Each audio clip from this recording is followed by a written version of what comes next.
They thought she was just a quiet kid. A little strange, maybe. The kind of girl who kept to herself, didn't say much at dinner, and disappeared into the woods before anyone had finished their first cup of coffee. Her name was Emily Hart.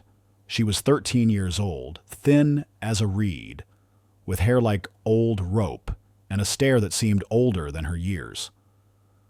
Her family had moved out to rural northern Idaho the previous spring, a rental cabin at the edge of Clearwater National Forest, the kind of place her father described as off-grid healing after her mother's breakdown. Emily didn't mind the isolation. In fact, she preferred it. The stillness, the space, the way the forest swallowed sound and time. It made her feel like she belonged to something older than memory. She was supposed to be out that morning tracking woodpeckers. She'd packed her sketchbook, a dull pencil, and her grandfather's old Nikon, now held together with duct tape and luck. The forest was dense with mist, so thick it curled around her boots and clung to her sleeves like breath. There were no bird calls, no rustling of leaves, just fog and silence. Then came the sound, a scream, not human, not animal, something between, ragged, raw, ripped straight from the gut of the land itself. Emily froze mid-step. The camera bumped softly against her chest. Instinct said, "Run." But something deeper, something older, made her stay. She turned slowly, eyes scanning through the wall of gray. Branches cracked. Something heavy moved in the underbrush. Her fingers tightened around the camera strap. And then she saw it. A bobcat. It stepped from the fog like a shadow come alive. Russet fur, thick with dust and tangled in debris. Its shoulder was dark, sticky with blood, and its back leg dragged unnaturally behind it. The animal was hurt. Badly. Emily had only ever seen bobcats in books and on the screen, of a wildlife docuseries her science teacher used to play during winter storms. But never like this. Never so close. It should have run, but it didn't. The animal stared at her, not with fear, not with rage, with something else, something like a question. Emily's breath caught in her throat. The space between them felt charged, fragile and ancient, as if some invisible thread had drawn them together. The bobcat took another slow, uneven step and collapsed onto its belly. It didn't snarl, didn't growl, just lay there, breathing, watching. Emily knelt down slowly, one knee pressing into the cold earth. Her voice came out hoarse and shaky. "I'm not going to hurt you," she said. She didn't expect the animal to understand, but it didn't move. That's when she saw it. Tangled beneath the spotted fur of the injured leg. A twisted knot of rusted barbed wire, half buried in flesh. Her stomach turned. She looked back down the trail. The cabin was out of sight. No cell service. No one around for miles. It was just her and the animal.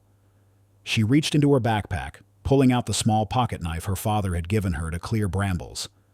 Her hands were trembling. "Okay," she whispered. "Okay. Just hold still." She shuffled closer. The bobcat lifted its head but didn't flinch. Its eyes, golden, wide, wild, stayed fixed on hers. The first cut was shallow. The second deeper. The third, she had to press hard, feeling the wire shift under the blade. Each sound, the scrape of metal, the quiet gasp of her breath, seemed to echo too loudly in the still woods. Then, with a sudden snap, the last coil sprang free. The bobcat jerked its leg back, stumbled upright. Blood matted its fur. It limped forward a few steps, then stopped, turned, and stared at her one last time. There was no growl, no hiss, no threat, only a silence between them that felt sacred.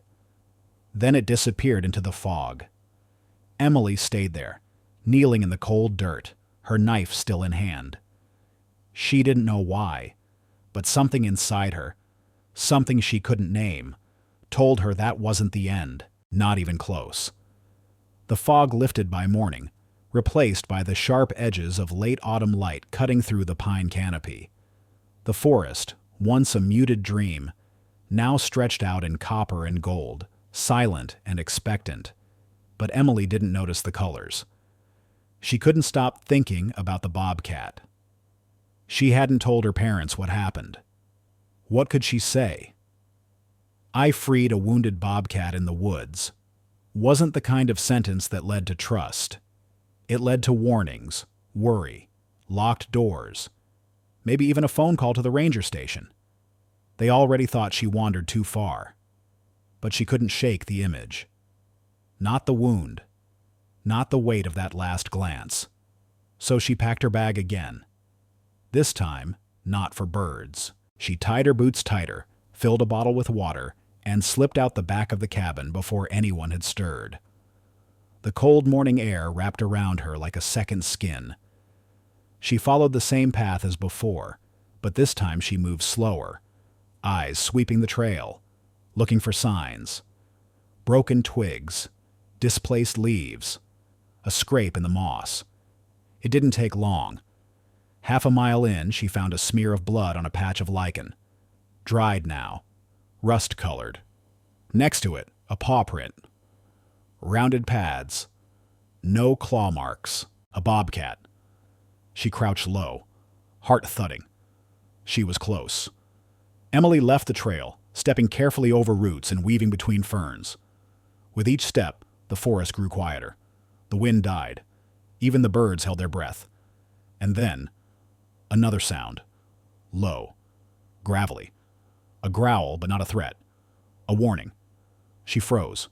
Across a narrow stream, perched on a fallen tree, was the bobcat. It hadn't run. Its shoulder was still stiff. Its leg still swollen. But it was upright, alert, watching her. Emily stayed where she was, half kneeling in the underbrush. She didn't move, didn't speak. The bobcat blinked once, then turned and walked away. Not quickly, but with intention. Every few yards it paused, glancing back, as if waiting. Emily followed, carefully, quietly. It didn't feel like a chase. It felt like being led. They moved through a part of the forest she had never seen before. Deeper, older, colder. Pines gave way to tangled brush, and the light dimmed as if the trees had grown heavier with memory. After what felt like an hour, though she couldn't be sure, the bobcat stopped at the base of a steep slope. The land rose sharply, hemmed in by stones and shadow. Emily squinted. There, almost invisible, a slit in the rock. A natural crevice, half covered by ivy and dead leaves. She might have walked right past it. The bobcat slipped inside. Emily stood motionless for several seconds, then followed. The smell hit first. Earthy, animal, faintly sweet. And then she heard it. Soft sounds. Not the bobcat. Smaller. Higher. Kittens. Her heart jumped. She knelt down at the edge of the crevice and peered inside. 3 tiny shapes, barely the size of house cats, curled together in a hollow of leaves and pine needles. Their eyes were cloudy, still adjusting to the world. One of them yawned, a quiet mule escaping its mouth. The bobcat, the mother, or at least their protector, lay beside them, her tail wrapped around their bodies like a blanket. Emily didn't breathe. This wasn't coincidence. The bobcat hadn't led her away to distract her. She had led her here, to them, to something that couldn't survive alone. Emily sank slowly to the ground, legs crossed beneath her, the cold seeping into her jeans. She took out her camera. One soft click. The image on the screen made her throat tighten. The injured bobcat, the sleeping kittens, the way the light touched their fur through the broken canopy above.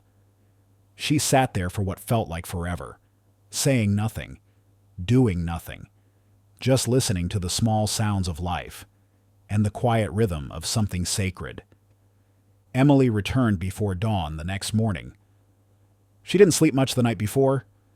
The image of those kittens, fragile and silent, buried in the forest like a secret, wouldn't leave her. Neither would the bobcat's eyes. Not wild anymore. Not entirely.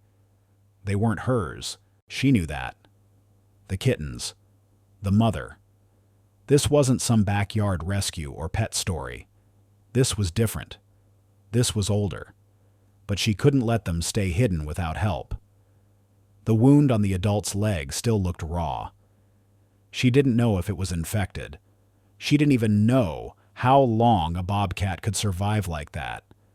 But she knew those kittens, maybe 4 weeks old, couldn't survive without her. And if something happened, if the mother didn't come back, if she couldn't hunt, no one else would know. No one else would come. So Emily packed what she could.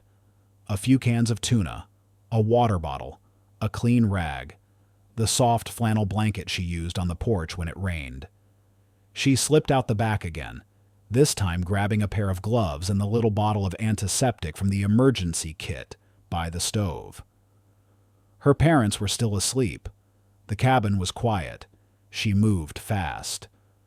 The air was colder that morning, sharp enough to sting her cheeks. The forest wore its silence like armor, but she knew the way now.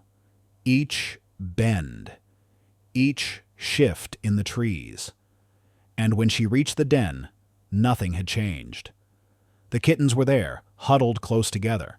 The bobcat was lying beside them, chest rising slowly. Her eyes opened as Emily approached, not startled, not aggressive, just watching. Emily stayed low, left the tuna a few yards away, poured water into a shallow plastic lid and slid it forward with a stick. The bobcat didn't move, but she didn't run. That was enough. Over the next 3 days, Emily returned. Morning, evening, always alone, always quiet.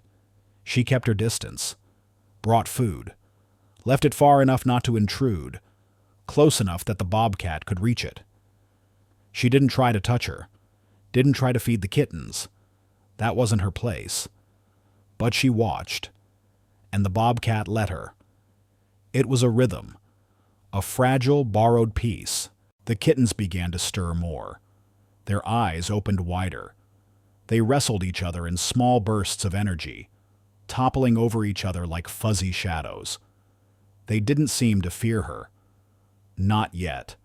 Not the way wild animals should. But Emily didn't cross that line. She wasn't here to tame them. She was here to keep them alive. On the 4th day, something changed. A small pile of feathers, clean, neat, freshly plucked, lay beside the food she had left. A bird. A gift. Emily stopped. Her breath caught. She knelt slowly, staring at it. Not prey, not trash. An offering, or maybe thanks.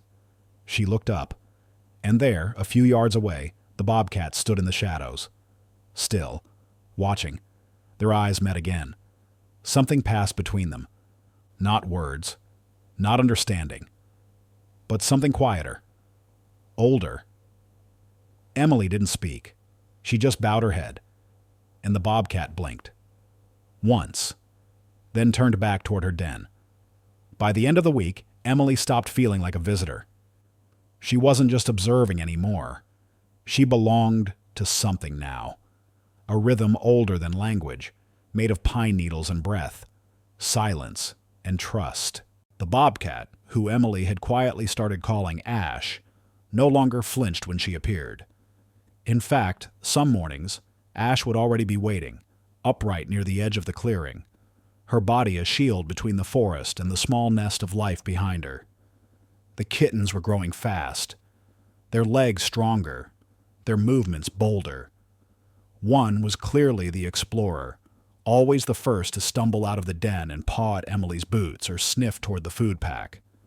The second hung back, slow and watchful, eyes wide and cautious. And the third, the smallest, was a troublemaker, always leaping into moss or nipping at its siblings' tails. Emily never named them. It felt wrong. They weren't hers to name, but every day she watched them, drew them, wrote about them in a little notebook she kept folded in her back pocket. And every day, Ash let her come a little closer. The line between wild and human blurred with every step. Still, Emily never crossed the final boundary.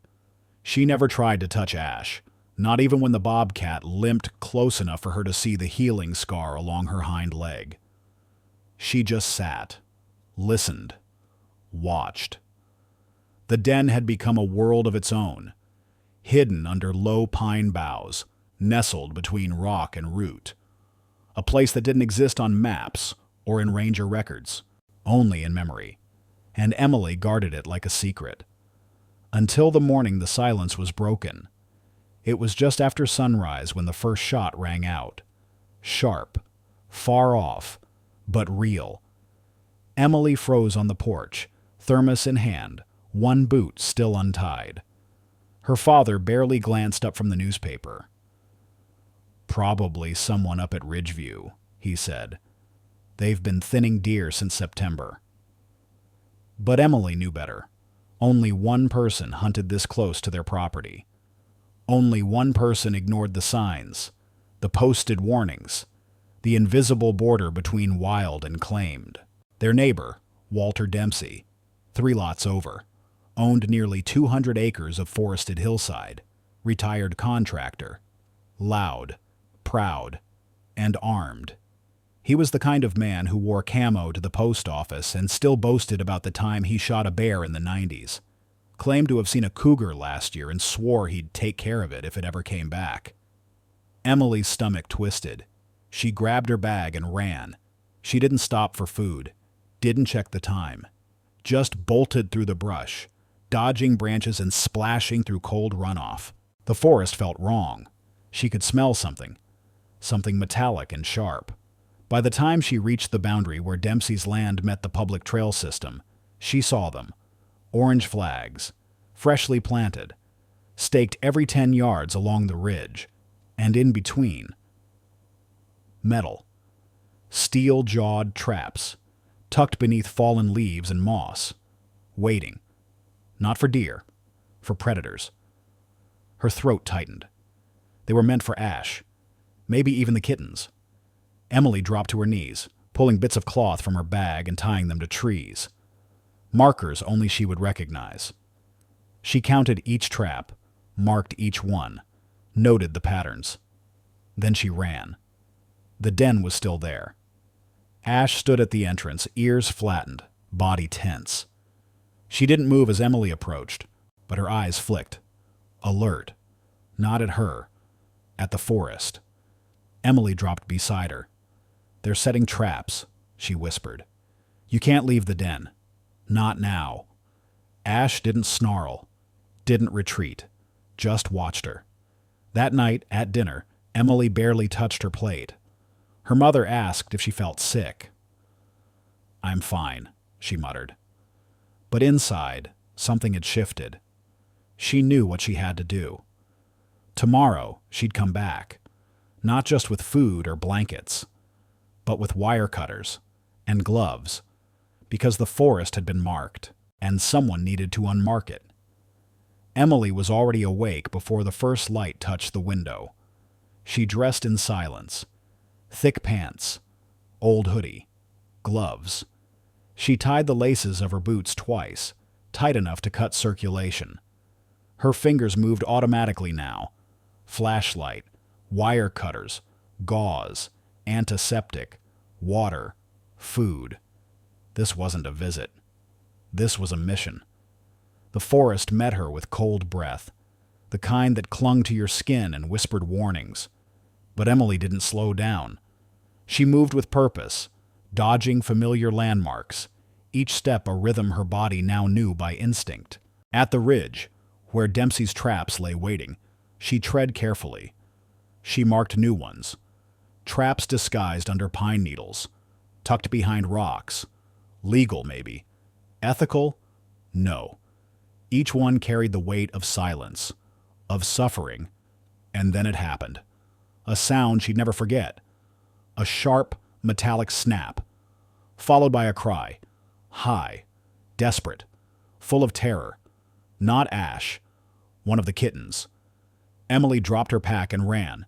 She didn't think, just followed the sound. She found it just beyond a cedar grove, near one of the flagged boundaries. The smallest kitten, the mischief maker, caught. Its hind leg was clamped in a smaller trap, meant for foxes or raccoons. The steel teeth hadn't broken bone, but the leg was twisted, the fur already wet with blood and panic. The kitten thrashed. Its eyes were wild. Its voice, if you could call it that, sharp, broken, filled with something that pierced deeper than pain. Emily dropped to her knees. "It's okay," she whispered. "I've got you. I'm here." She wrapped her arms around the kitten, pulling the flannel blanket from her bag and folding it gently over its head and shoulders. She worked fast but careful, one hand holding the trembling body, the other fumbling for the cutters. The metal was cold, the locks stiff. She breathed through her fear, through her guilt. Then, click. The trap snapped open. The kitten jerked free and tumbled out of her grip, dragging its leg but alive. It darted toward the den. Emily stood, panting, shaking. Her hands were red. And that's when she saw her.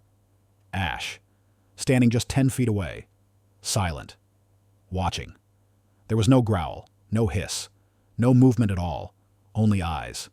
They held something Emily had never seen in an animal before. Not gratitude, not exactly. Recognition. And trust.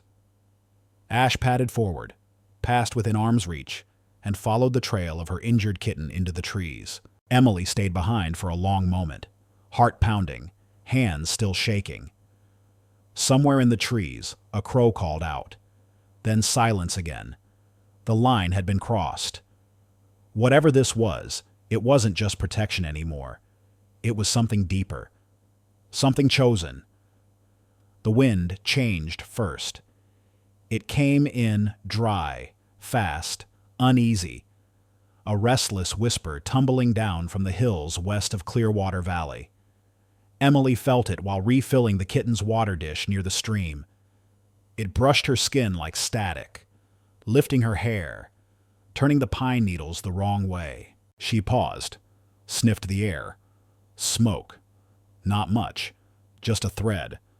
But it was there, not from a chimney, not from a campfire. Wild. She stood and looked up through the thinning canopy. And there it was, faint lines of gray, curling just above the ridge, slipping over the tree line like a silent flood. Her heart dropped. It was too early in the season for fire. And yet, here it was. She didn't wait. She ran, back toward the den. Fast, stumbling through thick brush, nearly losing her footing as the wind picked up behind her. When she arrived, Ash was already outside, her body tense, ears flattened. The kittens were hidden, but she paced like a soldier before a storm. Emily skidded to a stop. "You have to go," she breathed. "You can't stay here." But where?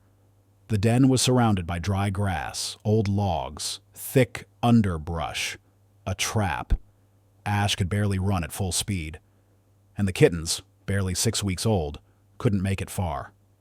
Emily pulled out her phone. No bars, no help. The smoke thickened by the hour. The air grew hotter, more brittle. By the time she got back to the cabin, her parents were already listening to the radio. The emergency scanner crackled with static and sharp voices. There were evacuation warnings for areas just 6 miles west. Her mother turned to her, pale. "Emily, where were you?" Her father was already stuffing clothes into a duffel. "We're leaving, in 20 minutes. Emily's voice came out too fast, too cracked. "I have to go first." Her dad looked up sharply. "No, there's no time." But she was already backing away. "I have to try."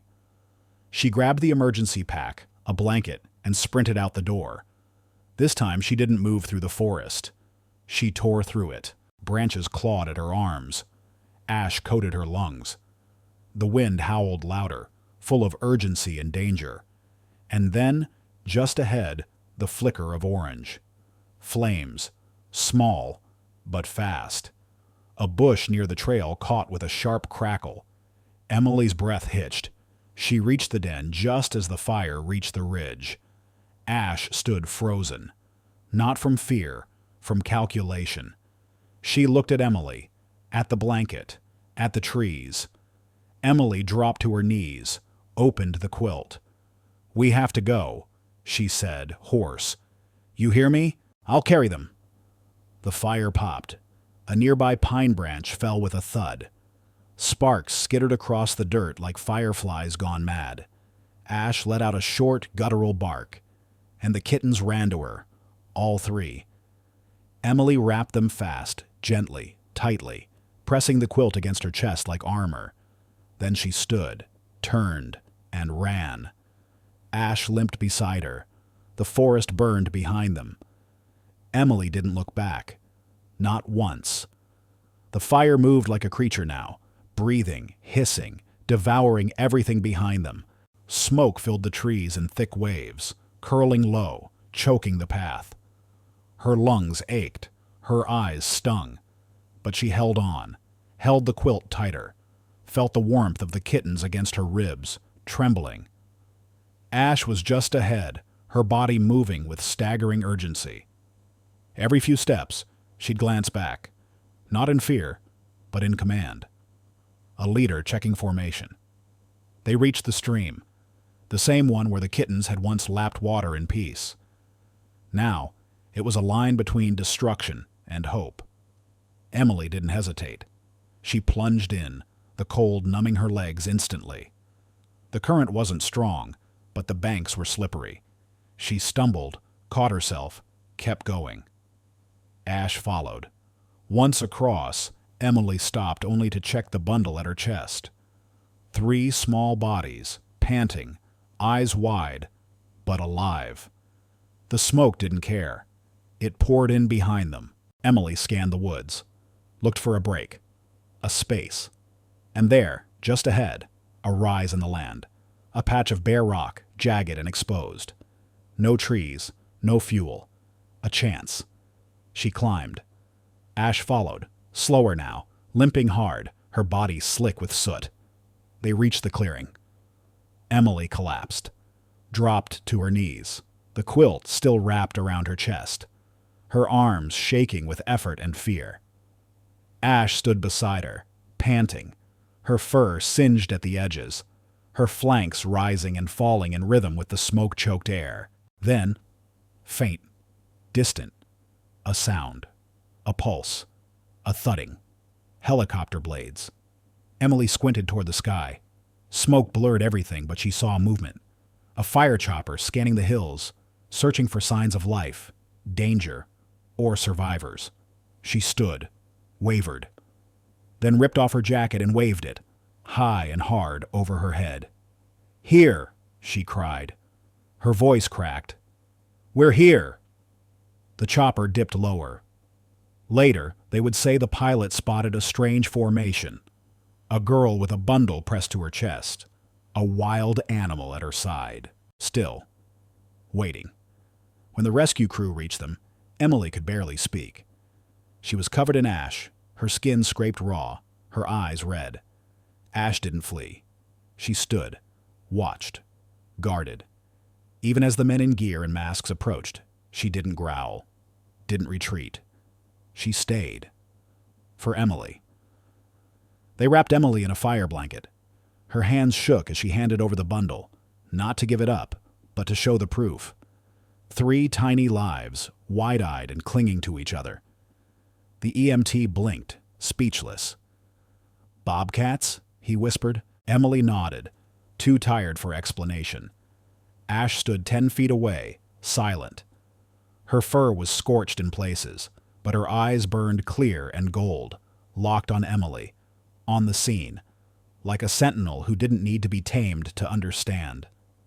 That night, word spread, faster than the fire had.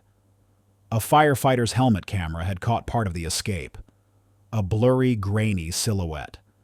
A girl racing through smoke with something strapped to her chest, and a shadowy figure running beside her.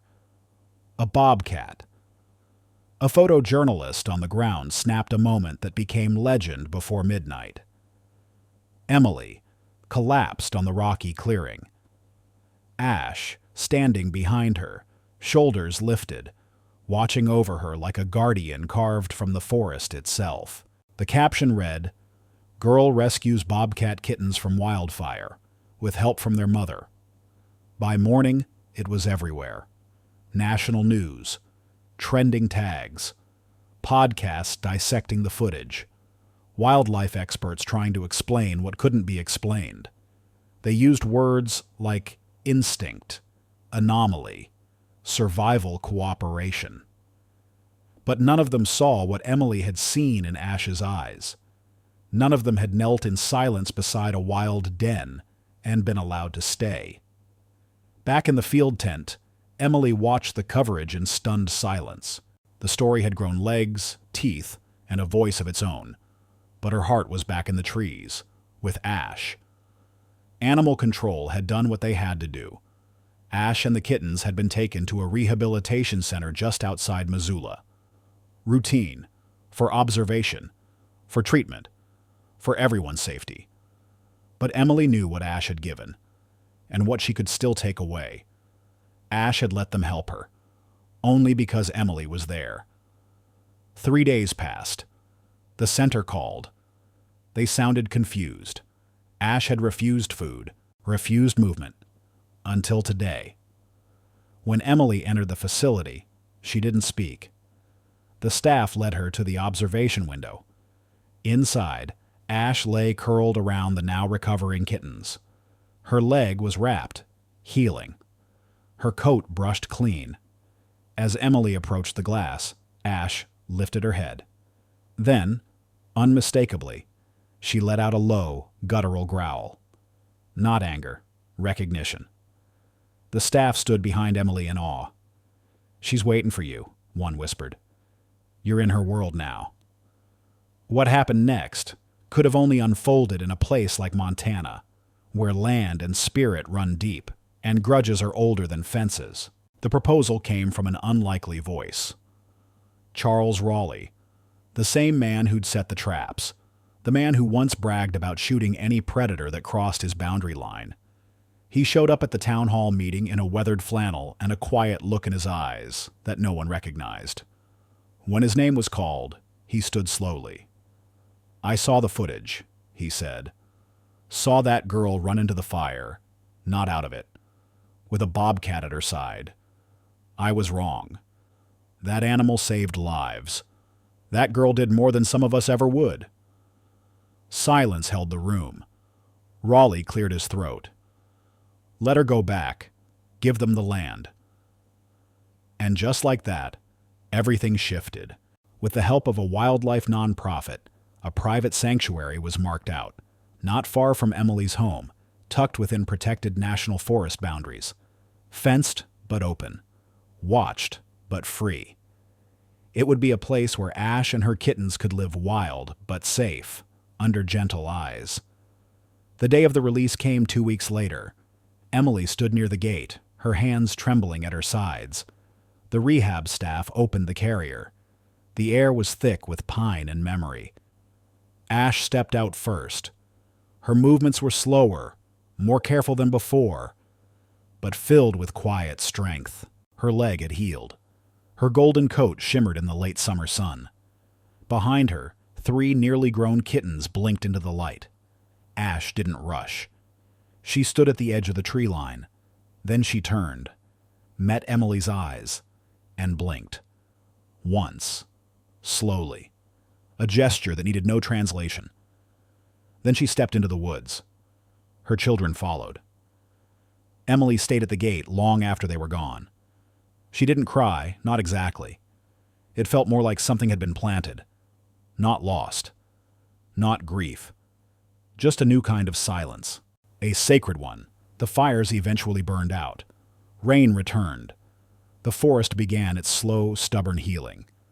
Scorched trees stood like blackened statues, but beneath them, new life. Ferns curled out from the ashes. Wildflowers bloomed with defiant color. Emily's burns faded to scars. But she never tried to hide them. People called her a hero. A local news anchor said she had the heart of the forest.